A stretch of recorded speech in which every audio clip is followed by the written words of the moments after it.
राहुल जी ने हम लोगों के साथ एक मीटिंग में कहा था कि 2027 तक का इंतजार करो। 2027 आते आते नरेंद्र मोदी इस देश के प्रधानमंत्री नहीं रह जाएंगे।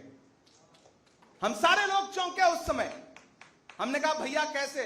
बोले उन्होंने कहा कि जब मैंने कहा था ना कि कोरोना की सुनामी आई थी, आई कि नहीं आई? मैंने कहा आई थी। उन्होंने कहा मैंने कहा था ना कि नोटबंदी इस देश का सबसे बड़ा घोटाला है और देश की अर्थव्यवस्था को तबाह कर देगा। तबाह हुई या नहीं? हमने कहा हो गई।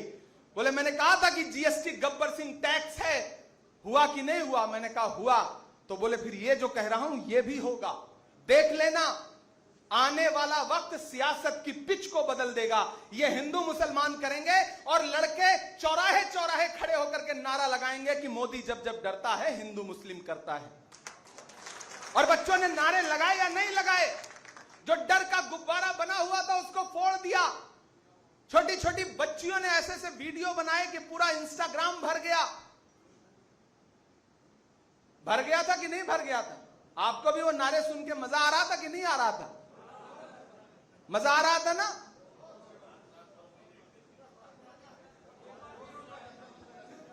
तो ये जो बात थी ना, वो भविष्यवाणी थी राहुल गांधी जी की, और हमने उसको देखा है। इसलिए आपसे कह रहा हूं साथियों कि समझदारी के साथ मीडिया को फेस करने की समझदारी पैदा करिए, बहुत जरूरी है। आज के दौर में है क्या कि मीडिया बाहर कैमरा लेके खड़ा है, माइक लेके खड़ा है, आपको पता भी नहीं है कि आपसे किस विषय पे सवाल पूछा जाएगा, टॉपिक क्या होगा, और माइक मुंह में लगा देते हैं। आप जवाब ना दो तो यह होगा कि आपने जवाब नहीं दिया, भाग गए सवाल से, और जवाब दिया तो वो एजेंडा उनका पूरा हो जाता है, क्योंकि सवाल ही ऐसा है। मैं एक दिन पार्लियामेंट में पहुंचा असलम भाई, तो मीडिया के कैमरे लगे रहते हैं, माइक में मुंह में घुसेड़ के माइक उन्होंने पूछा कि असम के मुख्यमंत्री हेमंत विश्व शर्मा ने कहा है कि मुसलमान 4 शादियां करता है, आप क्या कहेंगे इस पर? एजेंडे का सवाल सुनिए। तो मैं ठहरा, मैंने कहा भाई मुझे आज तक पूरे हिंदुस्तान में कोई इंसान ऐसा नहीं मिला जिसने 4 शादी की हो, और मुझसे क्यों पूछ रहे हो, मैंने तो अभी एक भी नहीं की है। अच्छा, ये कहते ही उनका एजेंडा ध्वस्त हो जाता है। बोले इमरान भाई इसको हम कैसे चला पाएंगे? मैंने कहा भाई ये तो फैक्ट है, मैंने नहीं किया है। अगर किया होता तो पार्लियामेंट में दर्ज होता, तो फैक्ट भी नहीं चला पाएंगे आप। बोले नहीं, लेकिन जो हम पूछना चाहते थे आपने वो जवाब नहीं दिया। तो हमने कहा तुम्हारे शब्द हमारे मुंह से थोड़ी निकलेंगे, तुम्हारा सवाल कुछ भी हो, हमारा जवाब होगा। और ये याद रखना कि आने वाली सदियों में किसने सवाल क्या किया था ये याद नहीं रखा जाएगा, आपने जवाब क्या दिया था ये याद रखा जाएगा। इसलिए बहुत सोच समझ करके हर विषय पे बोलने की जरूरत नहीं है।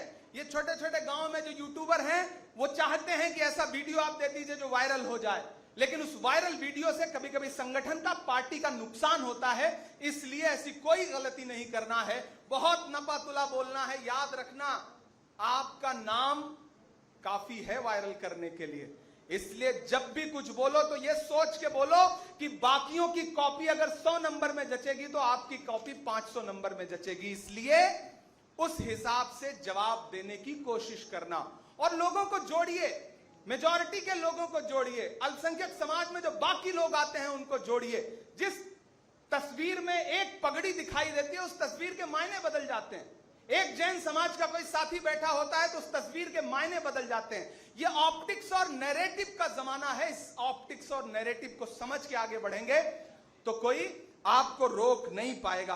कभी मोहसिन नकवी ने कहा था कि वो दिलावर जो सियाह शब के शिकारी निकले, वो दिलावर जो सियाह शब के शिकारी निकले, वो भी चढ़ते हुए सूरज के पुजारी निकले।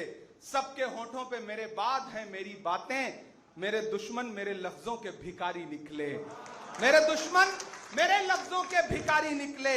एक जनाजा उठा मक्तल में बड़ी शान के साथ, एक जनाजा उठा मक्तल में बड़ी शान के साथ, जैसे सचकर किसी फातेह की सवारी निकले। और हमको हर दौर की गर्दिश ने सलामी दी है, हम वो पत्थर हैं जो हर दौर में भारी निकले। इसलिए डरिए मत, मायूस मत होइए, एकजुट होइए, एक साथ आइए। कांग्रेस पार्टी ही है जो इस देश में संविधान बचा सकती है, लोकतंत्र बचा सकती है, और दुनिया के किसी भी देश में जब भी लोकतंत्र कमजोर होगा सबसे पहली चोट जो पड़ेगी वो अल्पसंख्यकों को पड़ेगी। इसलिए जमहूरियत कैसे मजबूत रहे, आईन कैसे मजबूत रहे, वो आईन जिसके लिए डॉक्टर बाबा साहब अंबेडकर ने, मौलाना आजाद ने, पंडित नेहरू ने, महात्मा गांधी ने जो सपने बुने थे, उन सपनों को समाहित करता हुआ जो संविधान है वो कैसे बचेगा, उसकी प्रस्तावना कैसे बचेगी, उसकी जद्दोजहद करिए। एक बार फिर से आप सभी साथियों का बहुत शुक्रिया अदा करूंगा। और 22 तारीख को जो राहुल गांधी जी का कार्यक्रम है वो कैसे सफल से सफल, मतलब पूरे देश में अब तक जितने छात्रों की गूंज का कार्यक्रम हुआ है, राहुल जी को भी भरोसा है कि पुणे का कार्यक्रम उससे कई 100 गुना ज्यादा सफल होगा, क्योंकि उन्हें पुणे पे भरोसा है, महाराष्ट्र कांग्रेस पे भरोसा है और यहाँ के स्टूडेंट्स पे भरोसा है। तो एक बार फिर से आप सभी साथियों का बहुत शुक्रिया अदा करूंगा।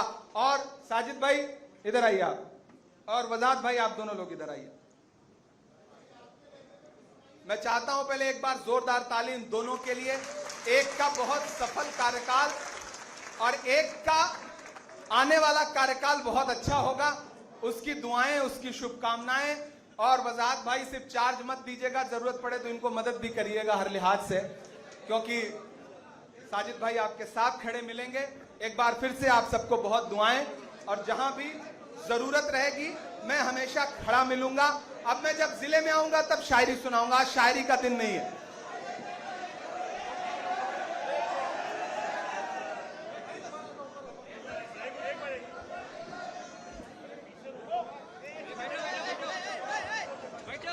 वो सुनाने के लिए आपके जिले में आऊंगा बहुत जल्दी। एक बार फिर से आप सभी साथियों का बहुत बहुत शुक्रिया।